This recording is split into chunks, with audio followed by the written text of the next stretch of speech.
What's going on, everybody? Welcome back. Thank you for checking out this episode of the Keep Klimbing podcast. I'm back with Mr. Brian French himself today. Really excited to get back in the studio with you guys. We got a good topic today. It's a hot topic. It's a hot topic of injuries in baseball. We'll talk a little bit about youth baseball. I think that's where it stems a lot from, but it's so widely distributed in all levels of our game right now. There's so many things going on with it. MLB is putting out a whole lot of information, about it. And then we've got our own personal thoughts and opinions on it, as I'm sure you do, I try not to have an opinion. Yeah. I try to look and see, try and inform my thinking about it, because that's what we do with Youth Baseball Midwest. I don't want to have an opinion about this because I think this subject here, this has to do with the health of a player moving forward, their ability to play at another level as they want to, as their goals allow them. And I think these things, this is why I think it's important to have you in these situations, because this shouldn't be opinion. This should be based on what you're doing. Yeah, sure. Right? Objective. I mean, right? Because we can be objective with these things because there's science, there's the technology, there are the things that are available to us at this point. And if we ignore those, then that's where it just becomes, well, my opinion. Well, fair. Okay, yeah, you can have one. Fantastic. Great. But there's enough information for us to be able to look at these things and say, okay, how do we go about this now? Yeah. And I think I mentioned this earlier to you. I think a lot of the direction that we're trying to steer our company, much less like our brand or reputation, kind of revolves around this health first, first attitude from the minute that someone starts a training membership with us. All the way through the life cycle of that, of their journey, whether it's off-season training or in-season training, or if it's a college or professional player or a youth player, you've got all these different progressions, different points in their journey that these people are on that, we're trying to do the best we can with research. We're trying to kind of come up with our own findings based off of our objective data. And we're trying to put strategies in place that first and foremost, through our own experiences, help us, build better training programs essentially for, this age of players. And I think, that some of the biggest issues or concerns, that I see and look out that we see as a company is that, everybody's just looking for that quick fix, right? Mm-hmm. That velo program and, the advertisement of gain 4 miles an hour in 4 weeks, or oh my goodness, gain 10 miles an hour in a year, or whatever. I'll tell you that some of that stuff that I see and that we see, is a huge red flag to us, right? When I see stuff like that, I go, oh my gosh, I hope that player's body or arm or whatever was prepared for that, because you can see these huge jumps, and especially young players going through puberty, much less, see and go through that you can see these huge jumps. And unfortunately, a lot of times after those huge jumps is when injuries happens because body wasn't prepared for the demands of that.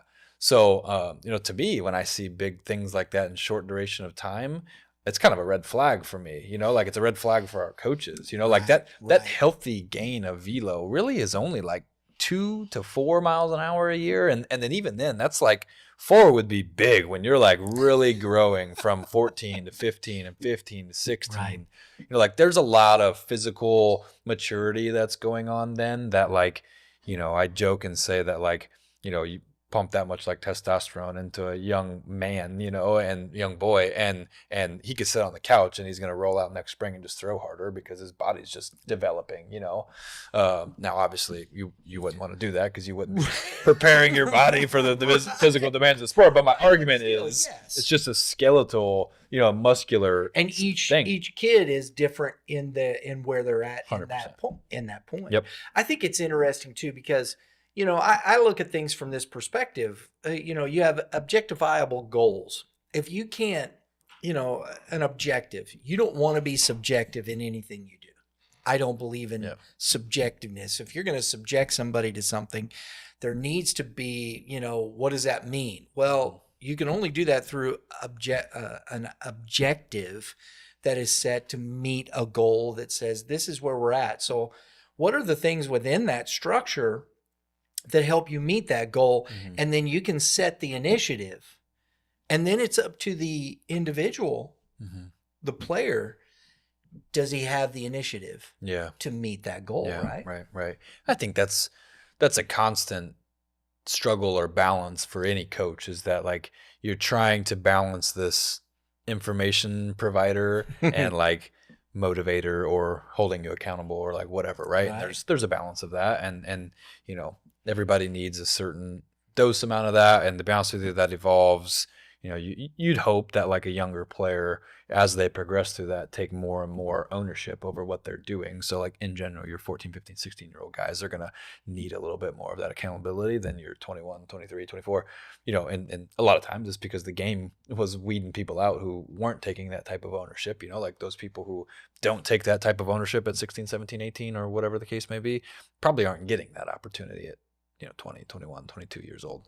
So like there's some natural selection that goes on there, but that injury, like that injury kind of conversation environment, like basically all centers around, this is kind of the point that I was getting to, was that conversation is centered around your body not being prepared for the demands of the sport. So like, that quick fix, that quick increase in velo, that to me is on the youth side of things where most of the injuries stem from. Like now, they spiral into all types of different things and conversations and training, but at the end of the day, it's because I think that we're looking for too quick of a fix as a society, and that's a whole like societal issue, let alone like baseball issue. But some of that I think is where the biggest like stem from that is, but in a punchline, if we were to sit here and say like, if is the question,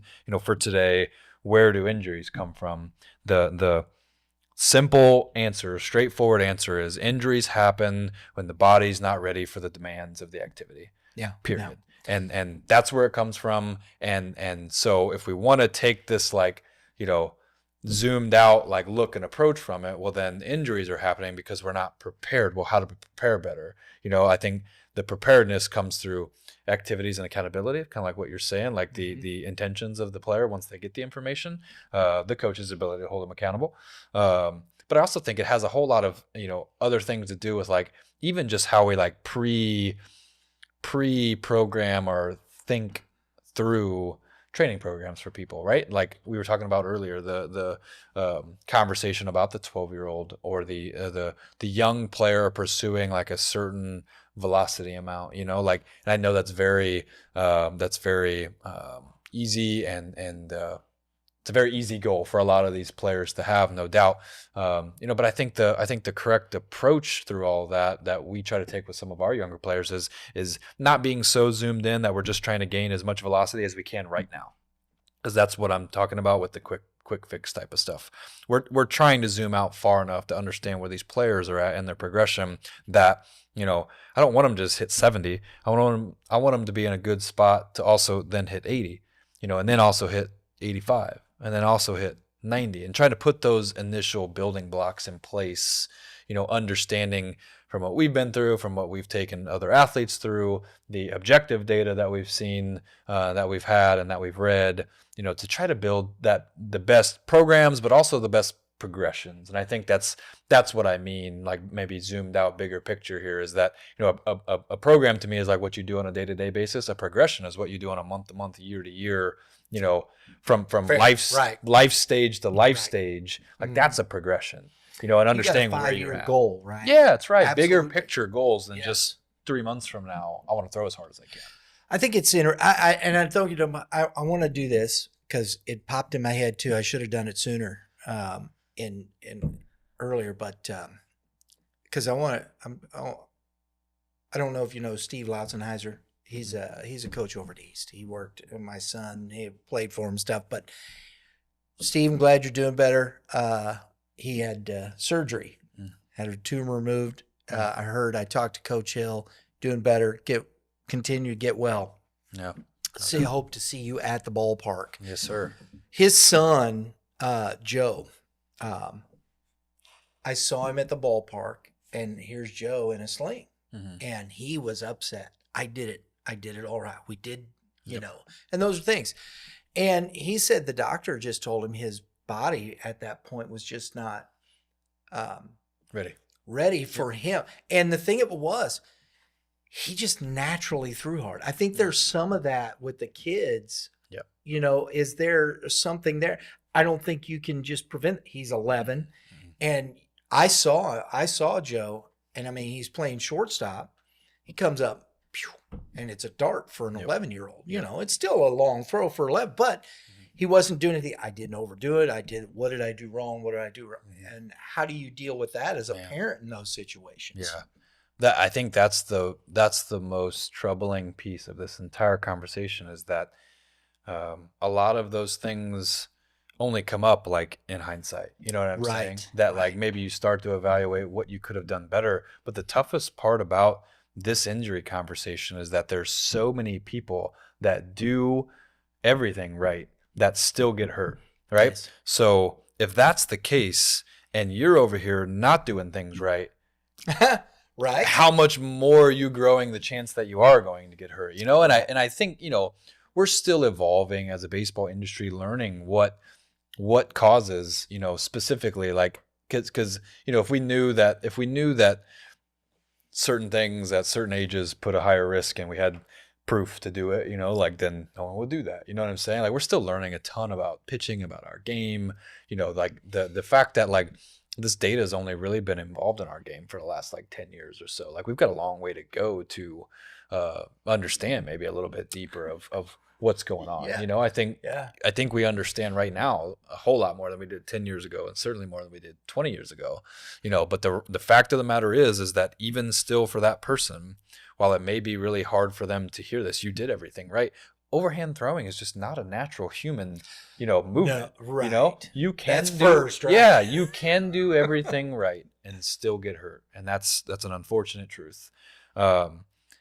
But the fact of the matter still goes to my like one punchline statement there, is that like your body just wasn't ready to handle the physical demands of the sport. Now, it doesn't necessarily, like, that can be twofold. That could be the force that you're producing, or the volume and the time and the duration in which you did it, right? Like, because that can be like a chronic issue that takes place over the course of 6 months, that like, your tendons just after 6 months couldn't handle. Like, I'll give you an example. Say you were throwing 80. Say you throw 80, okay? And your body's built up good to throw 80, tomorrow. You did everything right for the last 4, 5, 6 months. Well, what about if we zoom out further to understand that progression, like I told you about? Say you're 14 years old. You're still pretty young, but you're starting to physically mature. You throw 80, you're 14 years old. How much have we, and this is kind of where a lot of the pitch count stuff comes in, like for MLB, like, yeah, your body you've done everything in the short term to, justify your body being prepared to throw 80, but is your body ready to throw 80 for 6 months out of the year, 7 months out of the year, 8 months out of the year? We're going to play fall ball, okay. And like bigger picture, because you got acute injuries that like happen, a sudden burst of too much energy and like, holy crap, that hurt, I'm hurt, right? Right. You got chronic injuries that like, you just were on the good program for like a long time, and then I mean, everything that we do, like your body starts to break down a little bit, and unfortunately, like a lot of those things you can't predict that. Like your muscles and tendons and ligaments like all can take a certain amount of workload, and that's going to be a little bit different than mine. Like, I think that's a little bit of like what we still struggle to understand, that like I can give you a pitch count or a workload or whatever, an innings count for the year, and it's based off of general data for pitchers and throwing programs, but like, do we know if it's going to work for Brian's elbow? Like, right. No, we don't. Right. We really don't. Right. Like, you're trying to do the best you can, and I think the people who are doing it the best are taking sample sizes of data and information that are specific to certain demographics, and they're trying to at least come up with like relative averages, Mm-hmm. because it's also not fair to say that, like, you don't want to compare major league data to high school data and college data to youth data and like whatever, right?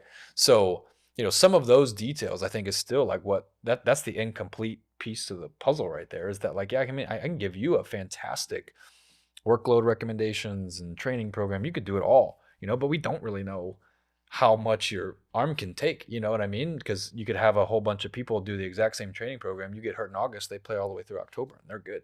You did you did Yeah. everything exactly the same. And then look, we're not gonna talk too much about this today, because I think this could be an entire topic Okay. on its own. Okay. Okay, this is a really extra layer of this that people don't think about, Mhm. is recovery process.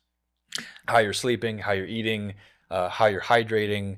Are you hitting enough? Like, how are you fueling your body? How are you Right. sleeping and recovering? Because we could do the exact same training program for 6 months, like I said, and I still play video games and eat junk food, and you eat like a freaking specimen, and you know what I'm saying? And Right. and No, and I'll get hurt that's a because great point. we're doing the same things. Oh man. People forget that like the inactivity when you're training for baseball or any sport is just as important as the activity. I tell a bunch of the people that, and this is the thought I had of my own, is that like, work hard, but recover twice as hard. That's a Yeah. great rule of thumb, because I think most of the time that's so easy to like glance right over, like, and that's where I think a lot of it maybe falls short. Yeah, I don't want to. I don't because I mean, it's just a flood. You could go. I know there's a lot of, no doubt, there's a lot of God. factors that are in play that like, so take that example you were telling me about, like, Steve's boy, like he did everything right, and Yeah. and they did, and at the end of the day, you can look at, and this is what everybody should do, whether you have a good experience or a bad experience, you get done with the year, you look back and see what you could have done different, and like, that's just the way you grow, right? Yeah. Like, you're And you can constantly evaluating and that. Joe, he's just this skinny, lanky kid at 11, probably throws a little above his physicality Yeah, in that respect. I sure. mean, you kind of saw it. You're just like, man, that kid just threw that. Mhm. You see that and you go, oh wow. Mhm. That's kind of what it was. Mhm. And when he said it, and that's what the doctor said. It just, it was just more than his body right now can Yep. handle. And that's a part of it. Sometimes I No think doubt. we don't factor that into the equation. And what you're talking about with these things is at 10, and it's interesting in this one respect from the youth side. Little league, we see the 12-year-olds, Mm. and I never thought about it before, but watching the Little League World Series many years ago, after my son got in and we were playing, and we're playing 9U baseball, okay, and then 10U and whatnot, and I'm watching the World Series and they're giving the dimensions, and I'm like, wait a minute, these 12-year-olds are playing on the same fields as my 9-year-old son, Mm-hmm. distance-wise. Mm-hmm. I'm like, wait a minute. How does that make sense? Yeah. And I'm thinking to myself, oh, should we maybe look at some of those factors? Is that something that could come into the equation? Are we expanding this maybe a little too quick for the bodies? Mm-hmm. Yeah, maybe. I think those are a lot of the variables I think that you could like look at and point to. I think a lot of them at this moment like would be super speculative, Yeah, like, no, but exactly. yeah, I mean, those are like control factors basically that, Right. well, I mean, that we don't have control over, that, whatever the normal, 12U or 9U like bases are, like, or pitching distance, or, Right. whatever. Because a 9-year-old comes in all shapes and sizes, like a 17-year-old comes in all shapes and sizes, like Sure. everybody truly does. But like, you're thinking about that from a youth standpoint, like, and you got a kid who's, 12 or 13, he's already gone through, his entire like puberty, and he's going to be roughly that size when he's a full grown adult. And then you got a kid, on the other hand, that's, hasn't gone through it a lick, and he's going to wind up being probably taller than that dude, 6 foot, 6'2", and but they're playing on the same field and having to compete with the same like type of parameters. And I don't know that there's a there's not a good solution for that, like, 'cause I it's don't based think so. off of Right. age, because it's all, but yeah, I mean, when you're looking at things like that, I'll tell you, in professional baseball, when, some of the best coaches in the world are sitting there trying to build training programs for athletes, that's where, you've got your biological age, and that would be your 9-year-old. That would be the league that you're playing in. But you've also got your training age. You got your Interesting. biological age, Yeah. how old you actually are, and then you got your training age. So like that really physical 9-year-old or whatever, his training age is much higher than that underdeveloped one is. And I think that's like what you have to constantly be taking into play, and then you're talking about like some relativity, of like, well, this guy throws really hard for a underdeveloped like 9U, and like Mhm. you start to talk about all these like little details and finer points like within this conversation. You understand like how hard this is to be really intentional with every single player, I agree. understand like what I all's agree. going on, but Yeah. then also implement it at a high level with some of your players and teams. It's tough, but those are the variables that kind of go into some of those Sure. progressions on, Hmm. especially why, like in some of our youth training that we do, is very fundamental. And we get some pushback on like, well, why aren't we doing this quicker, or why aren't we doing that, Hmm. and it's like, well, that's a valid question. And I get, you look out into the world and you see all this other stuff going on.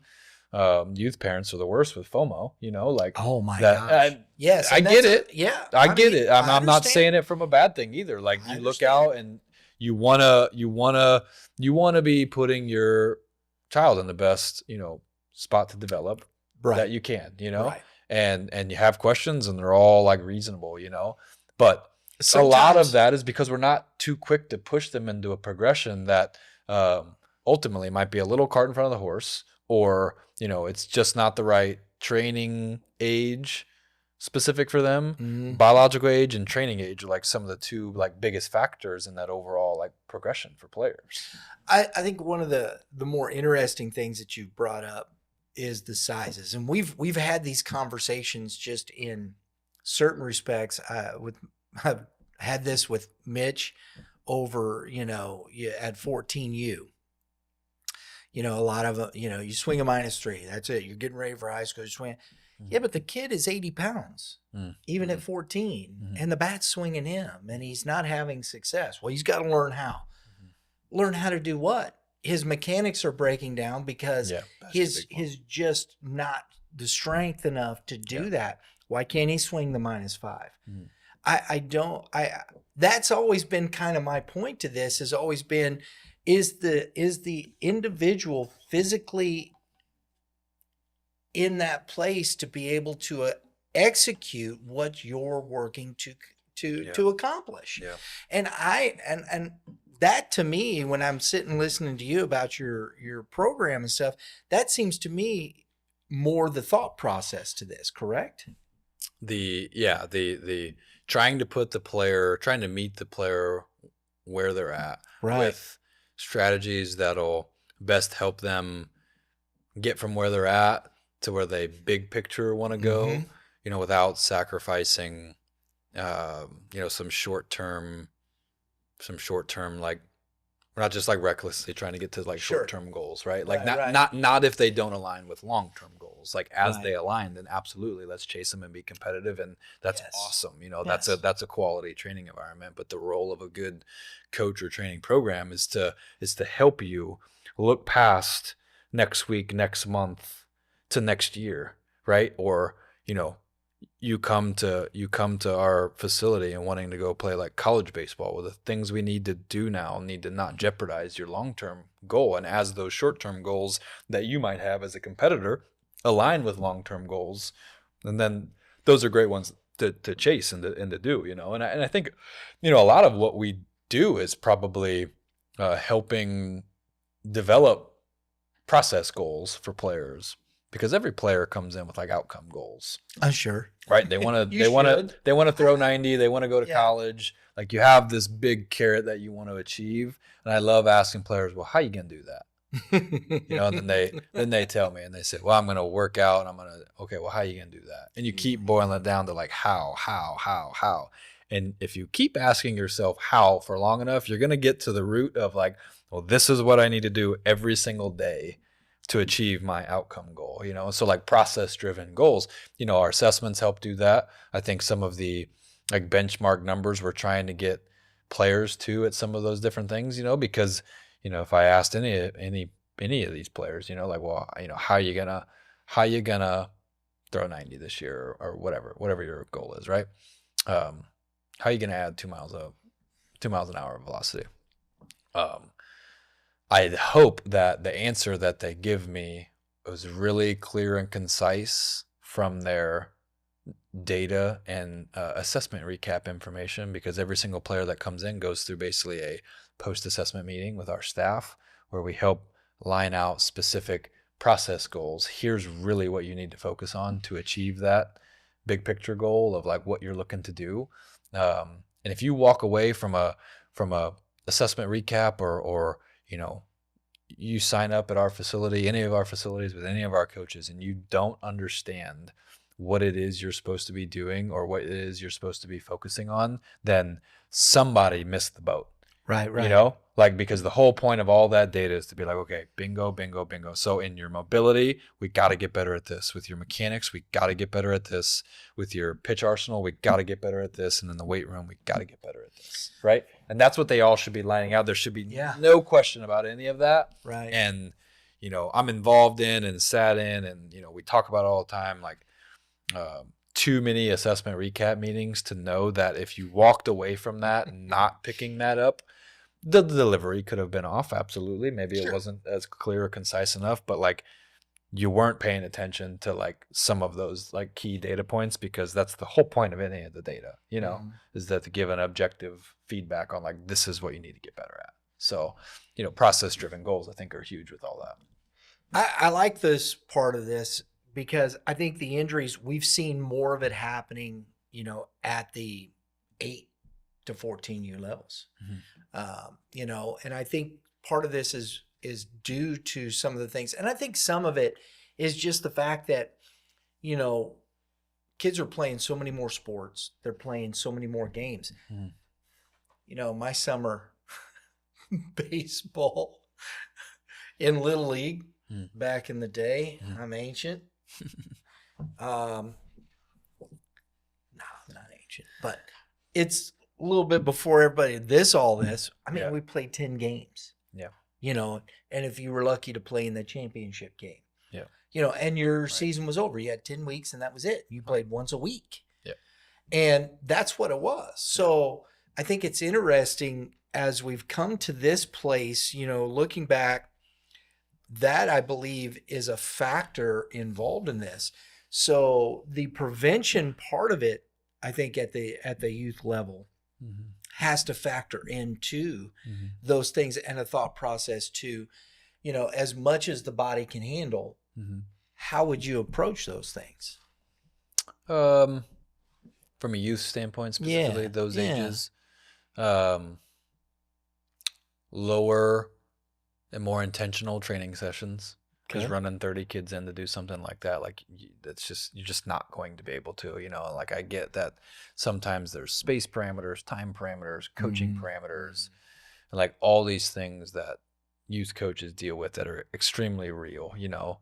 And I think, you know, like big picture, we try to take that into account with our youth training, is that, you know, these guys got basketball practice. These guys are coming from football practice. Like, they got practices where they're throwing across the infield. They got, you know, and that's why like a lot of our workload stuff like isn't really that high for a lot of 10, 11, 12-year-old kids, is because they do so many, like, those kids still go to gym class and play dodgeball, you know, like, I mean, all this sort of different, I mean, whether it, and you know, so sidebar real quick too, is that like, you know, physical like body stress obviously also has an impact like on your arm too, and like just central nervous system and your recovery, like your ability to recover, you know, like going to a basketball game and then coming to your baseball pitching thing,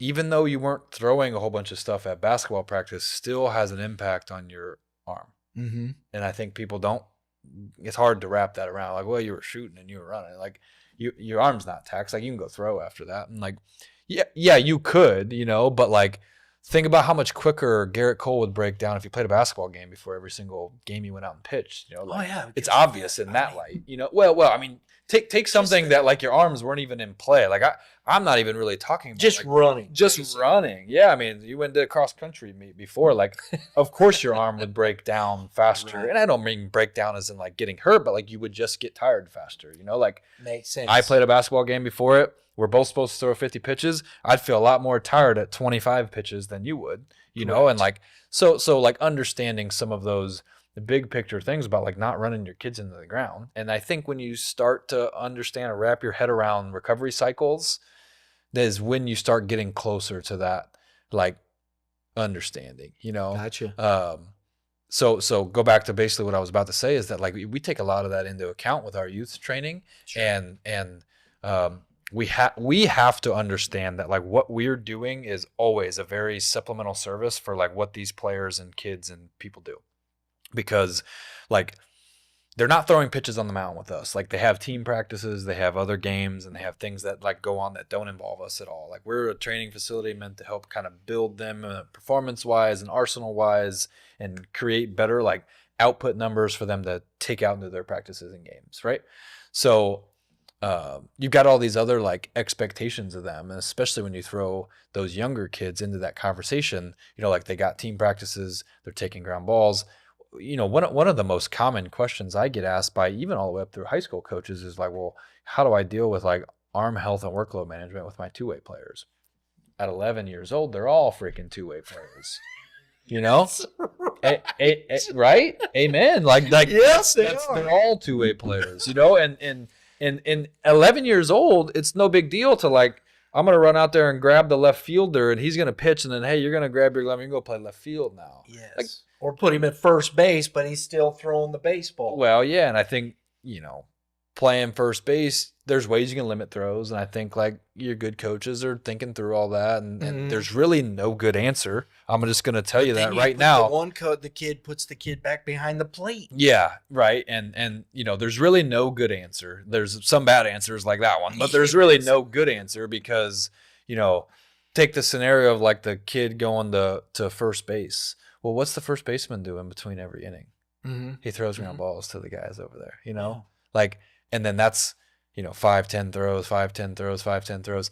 I bet you he ends up throwing more balls playing first base than he would second base or right field. Yes. But at the end of the day, the reason a whole lot of people in college and professional baseball aren't playing two ways anymore is because it's extremely difficult to juggle the demands of that while also like being elite in a certain category, right? Like elite, yeah. It's just hard to have the amount of time and energy. It's not just hours in the day. It's like quality training hours that I can give to go hit in the cage, and practice enough to be an elite hitter while also practicing enough and jumping over to like be a pitcher too.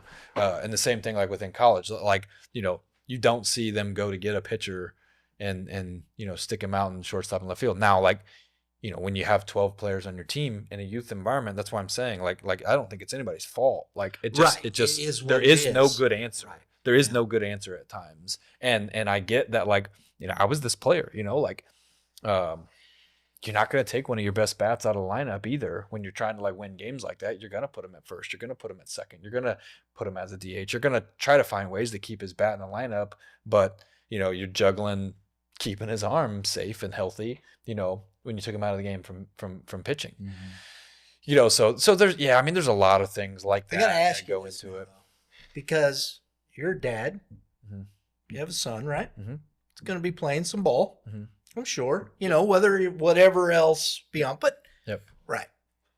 So when you look at this, and I've advocated for this quite some time, and I think this is somewhat the reality if we're going to look at these things. And I think long term, you're looking at progression. Mm-hmm. I think we as a group, as parents, conscientious clubs, mm-hmm. coaches, in this respect, how do we look at this long term? Everybody wants to play. Mm-hmm. We understand. Hmm. And that's the thing. I'm paying to play.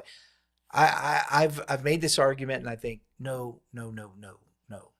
See, I think if you even a service like yours and what you guys do, if I'm investing in my child Hmm.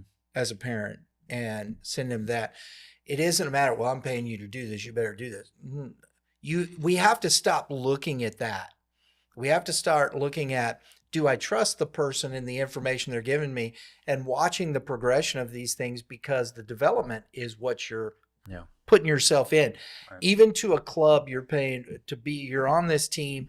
Well, my son better play because I paid you all that. No, you should be focused on what's happening on the backside of it. And the games are just going out to have some fun. If he isn't on the field in that moment, okay, that's fine. But because, he pitched 5 innings the day before and he doesn't really need to be, but he's getting at bats. Hmm. And you can swing 13 kids. Hmm. Nobody cares. Yeah.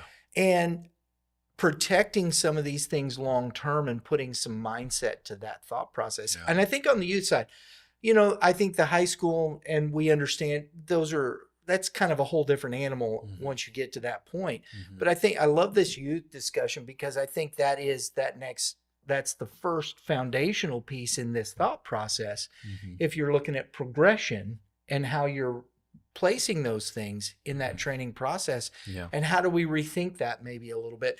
And I think it does start with the parents in that respect. Hmm. Hmm. Yeah, I think it definitely does. I think parents are the parents' like biggest responsibility is to be putting their kids in an environment that they can grow, Yeah, right? agreed. And you don't want something too high for them. You don't want something too low for them. My thoughts, my conversations usually revolve around like, I mean, I don't even want my kid on the best team. I want my kid on like a team that they're like above 500. Sure. They're Right. winning, but they're also losing because you learn a lot from losing. That means you're not playing at a level that's way too high for you, you know, because if you're playing on a team and you're 25-0, like you should be going to better tournaments where you're playing other teams like you. Like you should be losing to learn something. And if you're just constantly winning, you're not learning enough probably.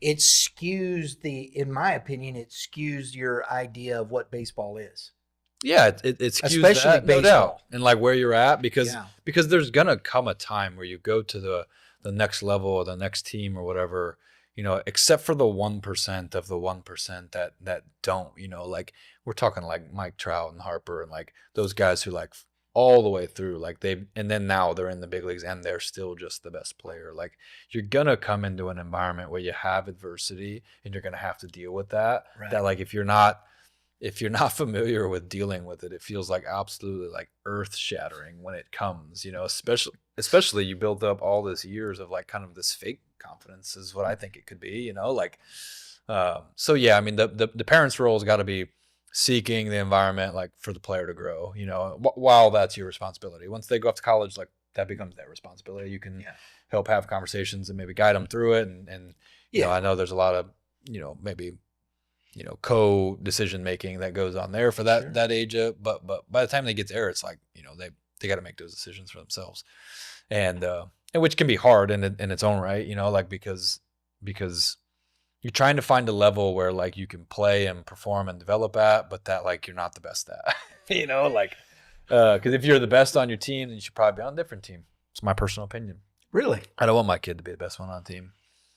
I think that being the second or the third or the fourth or the fifth best person on the team is a great place to be to grow, And I'm telling you what, throughout my entire journey, no matter how successful younger years like I was, I never felt like the best one on my team until like maybe right at the end of like certain experiences. When Sure. I was like a freshman, sophomore, junior, that wasn't the case. Like when I was at Mizzou, that definitely wasn't the case.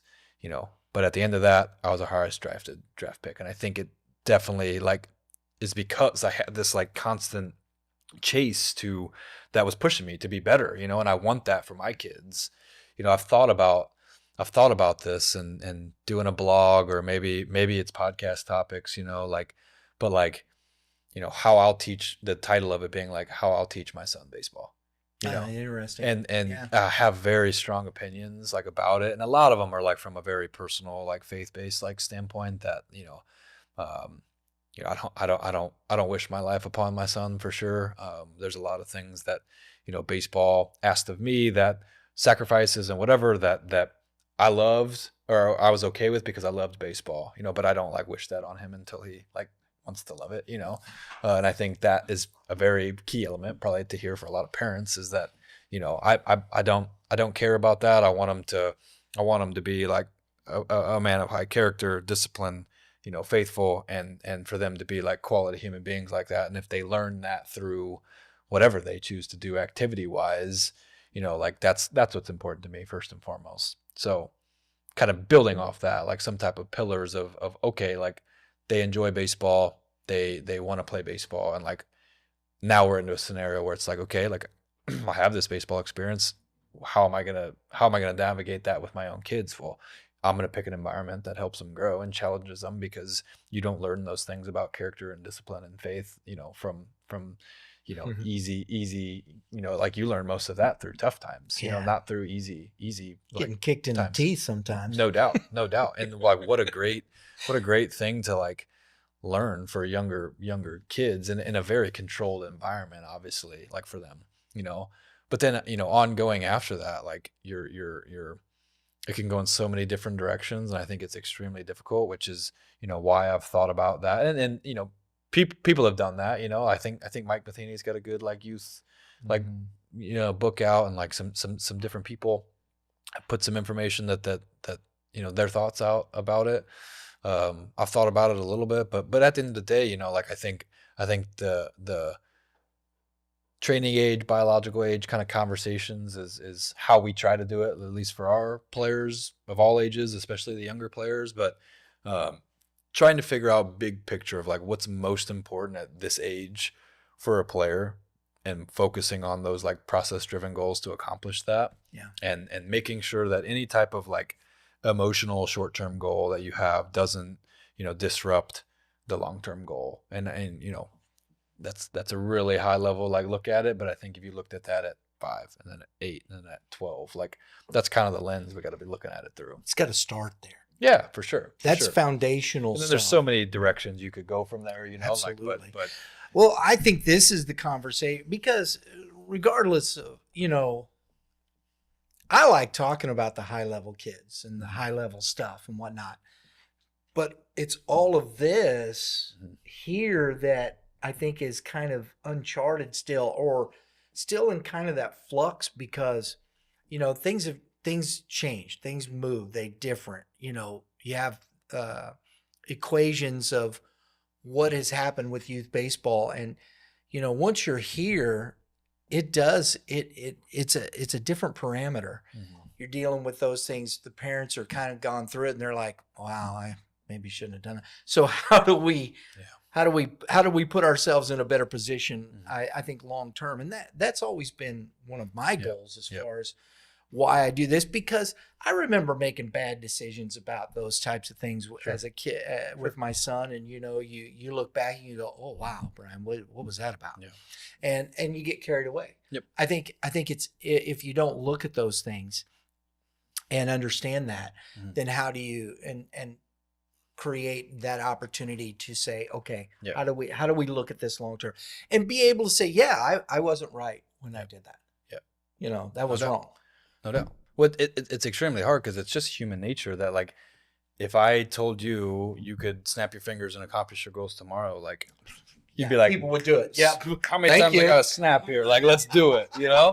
But look, I think the you start talking about that, like it's like say I said that to a young player, 16 years old. Hey, you could throw 90 tomorrow. Snap your fingers, you do it tomorrow.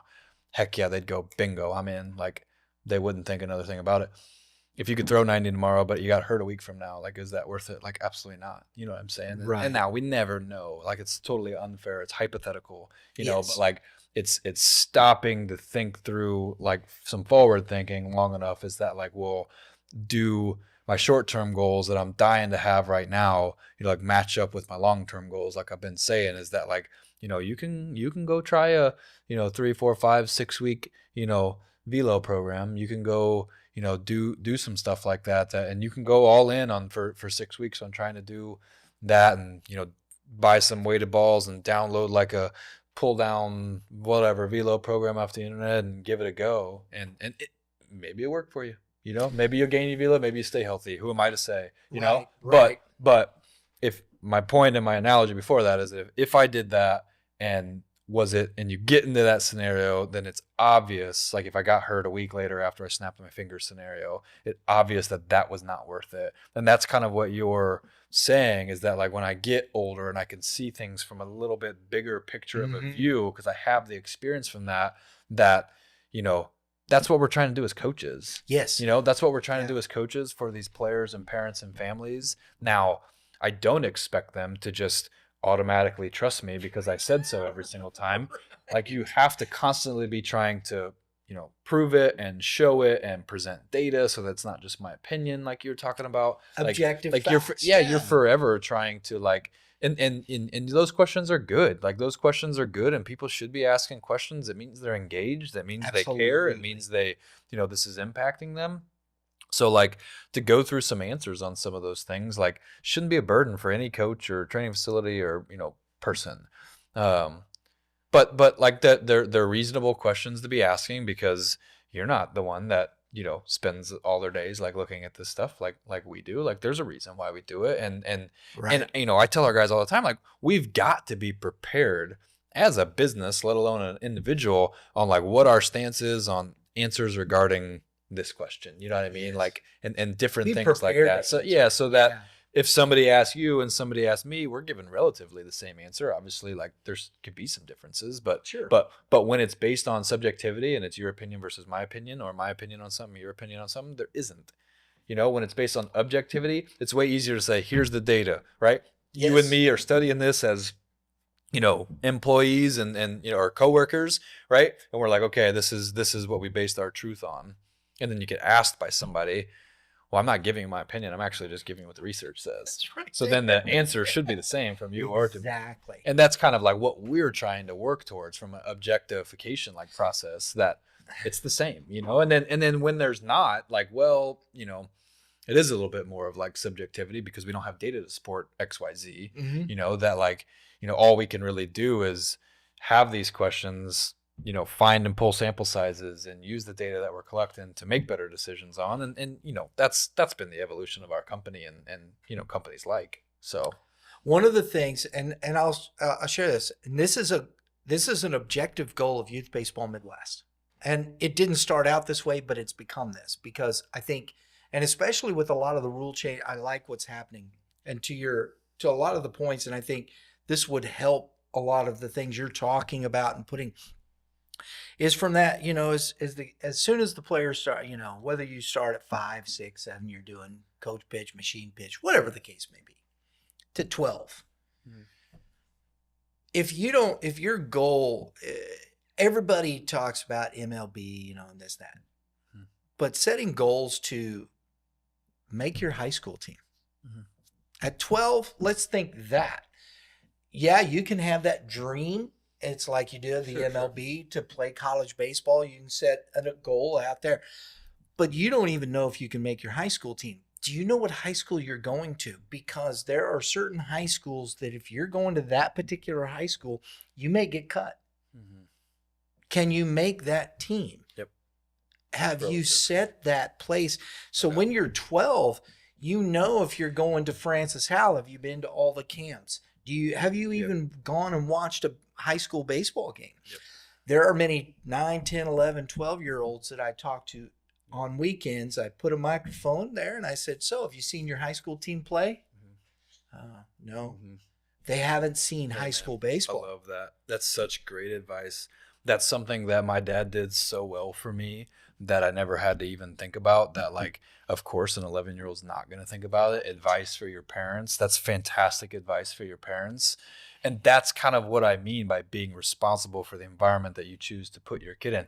Now, I'm thankful my dad had his own like baseball experience when he was younger to like know better, about what I needed to be doing because of his own experience, but like, what about these parents that don't, man? Right. Like that. I mean, that's why we do a lot of this. That's why we, do a lot of the stuff that we do, but my goodness, yeah, that's fantastic. That's fantastic advice for young parents trying to figure out how to impact their kids and like put them in scenarios where 3 and 4 and 5 years down the road they can be accomplishing some like, more short-term goals that help them maybe get towards longer-term goals, that very, very simple things you can be doing. Because if anything, he goes there and he sees other kids that are coming to the camps, and understands maybe where his talent like stacks up against all those people. And maybe it's better, maybe it's worse, like who knows, but at least you have some type of vision for what it needs to look like there. And I also think, like that's a lot of ways where, Hal's a good example of like how you create culture, like, yeah, man, from the time I was like 11 or 12, I went to all those camps. By the time I was in like middle school or high school, all of those teammates and buddies and people that I knew, like we talked about winning a state championship together from the time we were like 14, 15, 13, 14, like young ages, that like it was all just such a clear goal and vision that all of us had, and that's a lot of ways how you kind of build that culture and that team environment. So because once you get to that point, and you're going to be identified quickly if you're that elite, and you see very good players, you see elite, you see good players, and setting yourself in motion. Where are you at physically? Where do you go? Those are all things that can happen at that level once you get to that point. And there are plenty of people like yourself out there to help those kids and inform them once their body gets to that point. I think we ought to just keep that in this place here, and let's keep working towards the progression. I loved how you put that, because it is a long-term scenario. Long-term, you got training programs, you got progressions. And I think if you haven't been through it, or you haven't taken other players through it, why, like, you shouldn't expect yourself to know it. You shouldn't try to project that you do know it, like and on the flip side of that, just because you have or taken something through it, you should be humble enough to understand that you don't know everything about it. You know what I mean? There's going to be different circumstances that are right for certain people, and whatever, but ultimately, yeah, you as like a parent, like trying to put your kid in an environment to grow and learn, like whether that's at a business like mine, a team like you were talking about, like the camps that you were talking about, like, or whatever, like you're trying to find those environments that help you grow. And you want to be challenged, but you want to have enough level of a success that you don't just get like constantly beat down, but you don't want to be the best one either, like you don't want to be the best one. So I think those are some of the best ways to prevent injury, not only physically, but mentally as well. Yeah. I mean, that's a great point. Like the burnout and all of that, especially for younger players, it's very real. It's very real. And I think that, like burnout has a lot to do with like the individual. There's a lot of things you can't do about it, but like environment like really plays a big factor into all that for sure. So. All right, that's all we got time for today. Thank you guys for checking out this video. If you like the content here, make sure to give us a thumbs up, drop us a comment. If you got any thoughts or suggestions for upcoming episodes, go ahead and drop them in the comments below too. We appreciate you guys. Thanks for checking out this episode, and we'll see you next time.